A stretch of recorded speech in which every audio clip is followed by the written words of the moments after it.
గుడుంబ తయారీదారులపై కేసులు నమోదు చేసి బైండ్ ఓవర్ చేస్తున్నామని కొమురం భీం ఆసిఫాబాద్ జిల్లా ఎక్సైజ్ సూపరింటెండెంట్ జ్యోతి కిరణ్ తెలియజేశారు. మద్యం బెల్ట్ షాపులకు అధిక ధరలకు మద్యం విక్రయించే వైన్స్ షాపులపై అడ్డగోలుగా మద్యం అమ్మే బెల్ట్ దుకాణం నిర్వాహకులపై ఎక్సైజ్ యాక్ట్ ద్వారా కేసులు చేస్తున్నట్లు ఆయన వివరించారు. సిర్పూర్ టీ నియోజకవర్గం కాగజ్ నగర్లో కల్తీ మద్యము డైలేషన్ పై నిఘా ఉందని ఈ సందర్భంగా V3 న్యూస్ తో తెలియజేశారు.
బెల్ట్ షాపులను వాళ్ళు అడిగితే ఏం చెప్తున్నారంటే వాళ్ళు మేము డిపార్ట్మెంట్కు ఎక్సైజ్ డిపార్ట్మెంట్కు వాళ్ళు వీళ్ళు ఉంటారు, ఇవన్నీ మేమే కట్టుకుంటాం కాబట్టి మేము అదనంగా తీసుకుంటున్నాం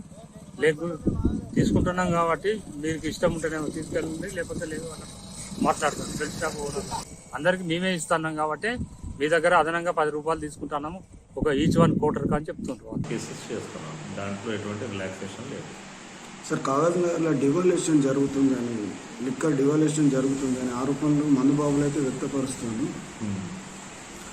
మీ దృష్టికి ఏమైనా వచ్చిందా సార్? డైల్యూషన్ ఎక్కడ మనకి దృష్టికి రాలేదు. అండ్ మీ ద్వారా కూడా ఆల్రెడీ మనం సభాముఖంగా కూడా మనం చెప్పాం, మనం ఎక్కడైనా కంప్లైంట్స్ ఉంటే చెప్పండి, మేము ఇమీడియట్గా చర్యలు తీసుకుంటామని. అండ్ డైల్యూషన్ అనేది ఎక్కడ క్లియర్ చేయము. That is clearly cheating the public faith. So వాడు హార్డ్ అండ్ మనీని మనం ఇచ్చేస్తున్నాం కాబట్టి అటువంటి వాటిలో ఎటువంటి నిర్లక్ష్యత ఉండదు. ఖచ్చితంగా చెప్పండి, వాటిలాంటివి ఏమైనా ప్రాబ్లమ్స్ ఉంటే ఇమీడియట్గా మనం రియాక్ట్ అవుతాము. Action will be severe. Kagaz నగర్లో జరుగుతుంది సార్ డైల్యూషన్, కాగజ్ నగర్ తిరియాని లేదు, అట్లాంటిది ఇప్పటిదాకా మనకి దృష్టికి రాలేదు. మీరు అడుగుతున్నారు కాబట్టి కాగజ్ నగర్ ప్లస్ చేస్తున్నారు.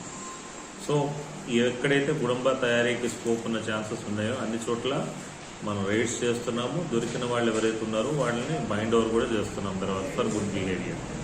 సో ఆ ఫ్రంట్లో కూడా మనం తయారు చేసే సిద్ధంగా ఉన్నాం సార్. గుడుంబ తయారీకి కావాల్సిన ముడి సరుకులు పటిక కానీ, బెల్లం కానీ, పాత బెల్లం కానీ, తర్వాత ఇటువంటి వాటి మీద ఎలాంటి చర్యలు తీసుకుంటారు సార్? మీరు ఎట్లా దృష్టి సారించారు?